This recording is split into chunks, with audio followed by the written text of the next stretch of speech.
Efiewrafo binom eho aka edwamu ene sen se no omanga na mu ye pre ese ahonidie ebekoso pa eyiye enema betoto akwan mu na Ghana ya fa yentuma pa efra enunti eye AMFo etimi eto anan akọ monten so achinchin ya na sesei edanwrafo binom wo honom a wo matimi abomodin a esifie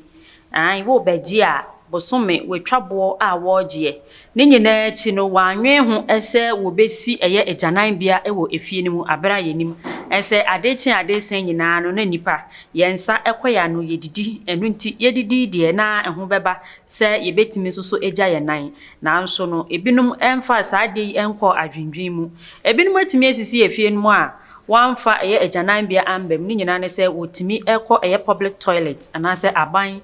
ejanan bia a wasie ekokoye won hu yie na eno enenam so ma AMFo etimi akoche eye efiewra binum a won entimi amfa eye san susudie yi anko adwindwin mu a ebeboa eye tenants anase wonum a wo ba be ha dan ewo efie no mu efrise ekoba ne sa wo bi wo honum a woni sika wo de beko eye aban de no so a na de ebekoba ne se wo be pe rubber bi na chese waye won hu ye na afei obi kan ye throwaway na se bebi onu hu a ebe ha ne se ebetimi asai obi de anase bibini de bi wonhunu ne sa efiti ya na chese wo toato beebi na chese wono no waye ne hu ya ne ho ato ne de wo foforo ho adwendwen bi enna ne so bi anase wo bedwen hu se ade a meye ne ebetimi de yadoa aba eye wo manfo so ne de bi wonwen hu sa na chese wono siesie ne hu ya ne ho ato ne no ato atwene beebi a wo pe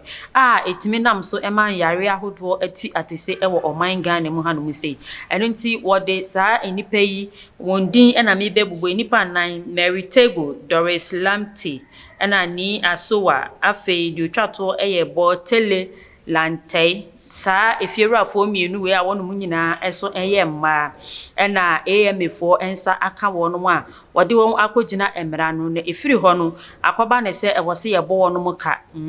na wodi tu won hofu na esanso eye hwesode enema afofrofo anase efiewrafo a aka ese wo behwe se wasifie obitimi sifie kama na ejanan bia enim ti se wo hwe na wasifie na ejanan bia enim a na ne ewose utimi edekọ adwendwen mu entamara na ope bibi eye fa ho afei sa enkrofo ebinum keka ho ayechi wonum de na nso eba ne se ewose ede omkogina emra no anase wo ba beyi won ho ano no enipa nan yi pe beye nipa nkron a wo chiche wonum no enipa nan yi pe no wotimi eba eye AMFo aso eye se wo ba beyi won ho ano a ene emra ene wonum adi efise dia waye no etia emra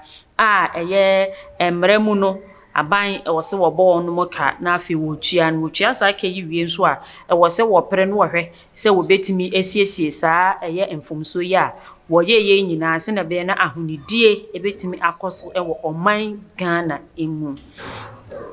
afei nanse yintam yebetete ye ese yese yenuanum aboda prison enam kwambone so eye fraud eye mobile money fraud ye sisisi wonim hu bi ebeye ensem bebre ewo man Ghana mu enam so ma eye ASP Samokofi Opoku woye deputy public relation officer edema Ghana prisons fo ebekasa ye ese wono de wosusu ese inmate bi no wefi abonten wo ye propaganda wa shada de asem to won mo so se na ebe ya won so wontiri hu ebe soja entini ana ekokoso e won mframa mu ni nyina no enye no koreda no kore bia enimo efri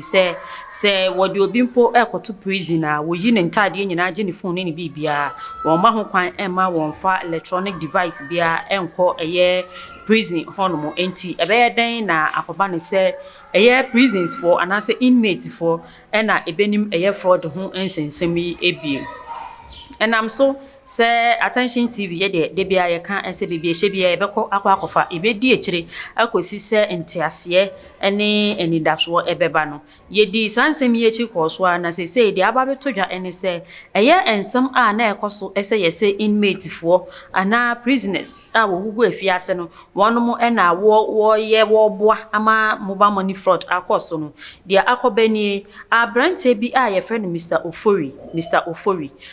wono no be 2011 ene ye de no kotu efiase no wetwa be ye mfiedu ewo efiase ho no ye prisons ho no na de nam so a Mr. Ofori ekopie wo prisons ne na ne nyina aye nrumboni hudwa ena na wodi eno ene nam so ma wo kopie ewo prisons ho no na Mr. Ofori ekasa ene eye media fo bi edi nkomo no wo kire ne nsemu a wo se wo no de wogina ne nanso pintin eka ese eye fraud ana se mobile money fraud a ekoso ewo oman Ghana mu ene enruboni hudwa no kese pa no ekoso pa ewo prison ho no na wo kire ne nsemu a wo se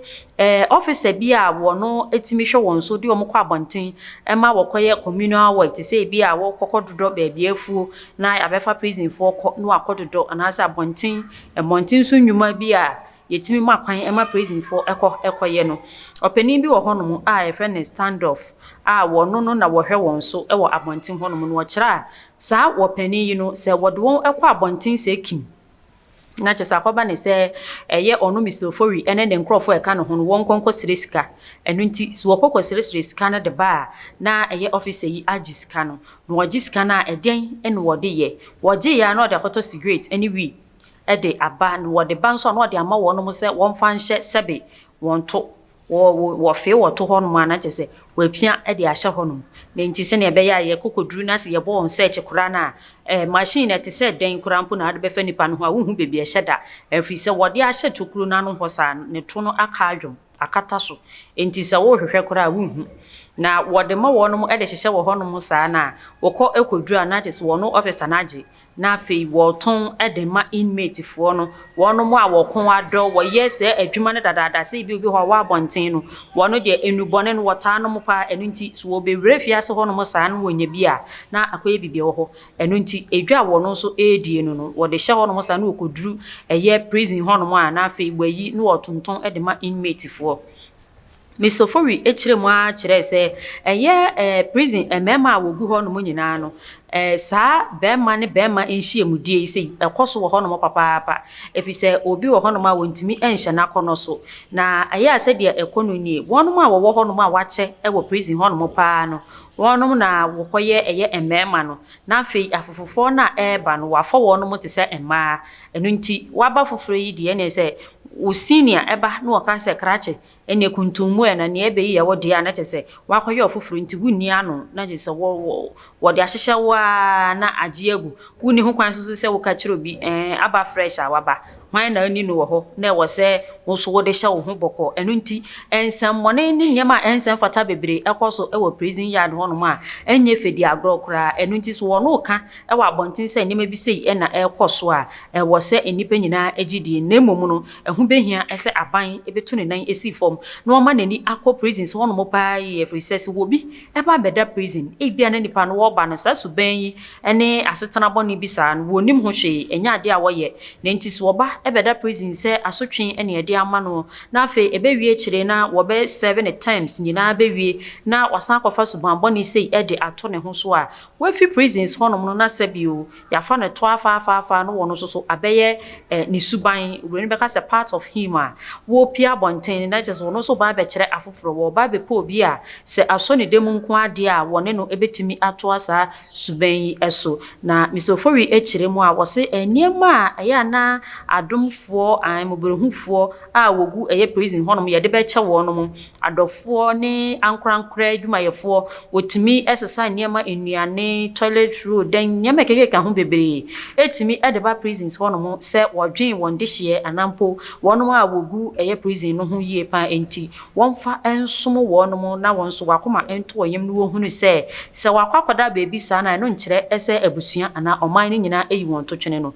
sa na me nyina bi eni honom a eka wonom business ne ensa ana inmate fo no sa na me bi eni honom a eka won sa nemum dia ekoso ene se eye officers ni bi no ni awoye ene se enyema ne ba sa na wo sesa esa so ton edema inmate fo no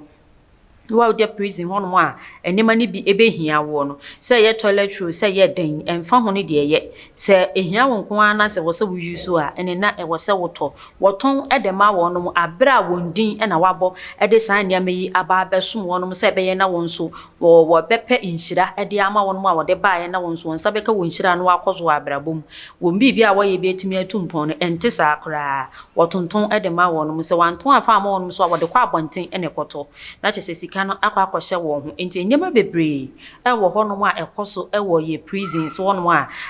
nyipa enhyeda enim ehu bibia na hu behia ese wono ma wo ho na wonwani tua na ohu de ekoso no wo beba beda na di e wa bonten na wo beka wa bonten so sa na enkire se e bia wo pese wogu eye prisons empenimfo no anim ase na emom se be na aban ebehu de ekoso efise bebi aban wo no se wono ma wo prison ho no amba mbeka de e wo ho no ana de ekoso suban bia e da die e wo ho no ankire a ebe den ese aban no ebehu efise officers ne de se nipa no kura no officer nankasa so kura ka hu bi na saa suban ekoso a ebe ye den ese officer nankasa ebepese wo beka no kura no e de akire enu nti wonom a ekotia wonom se prisoners ana inmate fo ekotia wonom no won na wo ho kwan ana so wutimi eda ne die na aban so ehunu na wa bomodin etuhu anamon a ebetimi aboa se de be na obi nkoda prison na afi wo befi ho bebana na subanboni bi ene wakwakofa efi se obi ho no a wakwakoda ho mfedudo a yetwa ede ama ne so wonfa nkoda ho no otwa ne hwe benku ni nifa na chi ni nanim a hu se eniraso asa enu nti na de obeya ne se menya beda ha emretintin yi mu de na suban bi a ekoso wa ha no ebetimi ma mewe efi madwendwen no e wo se me nso mede me hu ehyemu na se ekoba ne sese ne peye yi ne fifia ase no oba abonten a enye subampa bi ene wo ba beda ne di nemum dia ense emfata ena oba beda ne dia ebetimi akọ etia online Ghana enu nti mpenimfo yen emmo ye homodin na yen so eye prisons enema ekokoso wo hono no yen so ano na sentem a fix the country by e de ni e kire eye omampani ne mpanifo enti se wo mampani ne mpanifo ye de ni a kire won so de a ene na won mo so so aboboa ama omampani amemu ekwa animu ni titru ene ye nuanom prisons police for a soldier for one ma woye aban adwuma teacher for one mu nyina eka ho bi evise entete pa a ye de be ma one ma wo be ba ya na ase no eno ene be boa ama Ghana so egina yie na afa ne ntuma pa bi efra eno nti ehu be hia esese empenifo etie yen e wo attention TV so a wo be ba nan tentem etimi akọ prisons one mu prisons e wo oman Ghana mu nyina won kọ ho nyina na won kọ hwehwe eniama mu no won fa yie entutu yie sina be oman Ghana ebetimi afa ne ntuma pa efra ma me da ko a enne de me de aba besum woni na mom kai na hunu se won subscribe ya aba beka aye attention TV ebusua no ho a enne na emre na ani bomodin subscribe na beka ye ho na de bekoso bia wonsa etimi aka afei wonsa kan so a share na onua bi nso enya nsempa ensemde a ekoso e wo attention TV no bi enhwe afei wo dwumedi bi na pese ebo hu de roma wa akonya e wo ho na mbese gu screen no so no bomodin na fa bi na friend so aye beje so ofel so ne eni we di dwuma ama won so wodwedi akọ animu medam ase ema momo enehwe